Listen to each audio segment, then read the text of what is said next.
વડોદરા શહેરની મધ્યમાં આવેલ ખંડેરાવ માર્કેટમાં વર્ષોથી શાકભાજી અને ફ્રૂટના વેપારીઓ ધંધા કરી રહ્યા છે। કોર્પોરેશનની મુખ્ય કચેરીને અડીને ખંડેરાવ માર્કેટની દિવાલ પાસે રોજ અસંખ્ય ફ્રૂટના વેપારીઓ અહીં અડધા મુખ્ય માર્ગ પર દબાણ કરી પોતાનો ધંધો કરે છે। ઘણી વખત કલાકો સુધી ફ્રૂટના મોટા વાહનો લોડિંગ અનલોડિંગ થવાના કારણે રસ્તા પર ટ્રાફિક જામ થાય છે। આ વચ્ચે આજે સ્થાનિક વેપારીઓએ ટ્રાફિક સમસ્યાના કારણે કંટાળીને ટ્રાફિક એસીપીને રજૂઆત કરી હતી, જેના પગલે નવાપુરા અને ટ્રાફિક પોલીસની ટીમ અહીં દોડી આવી હતી અને મુખ્ય માર્ગ પર વ્યવસાય કરતા ફ્રૂટના વેપારીઓને ખસેડવામાં આવ્યા હતા। અન્ય વેપારીઓની માંગ છે કે અહીં કાયમી રીતે ફ્રૂટ બજાર દૂર કરવામાં આવે અને રસ્તો ખુલ્લો થાય તો ટ્રાફિકની અગવડ દૂર થાય તેમ છે।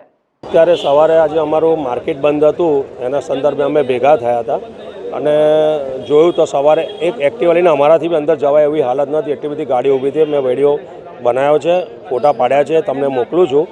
અને જ્યારે મેં પોલીસને બોલાવી આપ લોકો આવ્યા ત્યારે બધા અહીંથી ભાગી ગયા છે।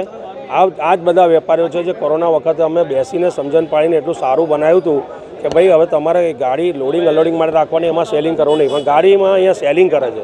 એક પછી એક ગાડી ઊભી રહે છે, એના માટે નાનો ટેમ્પો નાની લારી ઊભી રહે છે, એક ગાડી બી જતી નહીં। આ બાજુ 4-5 સ્કૂલ આવેલી છે, આ બાજુ એના છોકરા બધા આમ જાય છે, સ્કૂલે જવા માટે બી છોકરાઓને મૂકવા માટે બી તકલીફ પડતી હોય છે।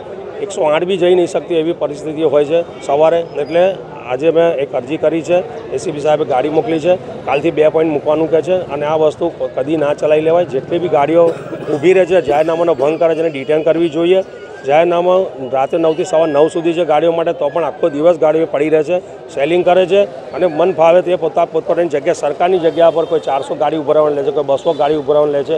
આ બધું ના ચલાવી લેવાય, એટલા માટે આજે અમે ભેગા થયા છે અને આજે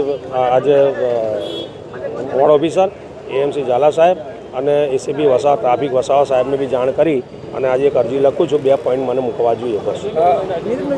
શાસક પક્ષમાં તેમ છતાં પણ અન્ય વેપારીઓની આ દાદાગીરી કેટલા હદે છે? સાચી વાત છે, વેપારીની દાદાગીરી એના કરતાં બી વધારે વેપારીઓને માટે જે લોકો ટેમ્પા લઈને આવતા હોય છે, આઉટસાઇડર હોય છે, એમની દાદાગીરી એટલી બધી વધી ગઈ છે કે પોતે અહીંયા ગાડી મૂકીને તાળું મારીને જતા રહે। જ્યારે આપણે કહીએ કે ભાઈ આ તારે ગાડી કેમ અહીંયા મૂકી છે, સફાઈ સેવક આવે ત્યારે સફાઈ સેવક બચારો કંઈ ના કરે, એને અમને તમને તમારા જ માધ્યમથી ખબર છે, અને સફાઈ સેવકને માર્યો હતો, ચપ્પુને દાલ ચાકુ લઈને બહાર નીકળી ગયા હતા। એટલે આ અસામયિક તત્વનો બી ત્રાસ વધતો ગયો છે।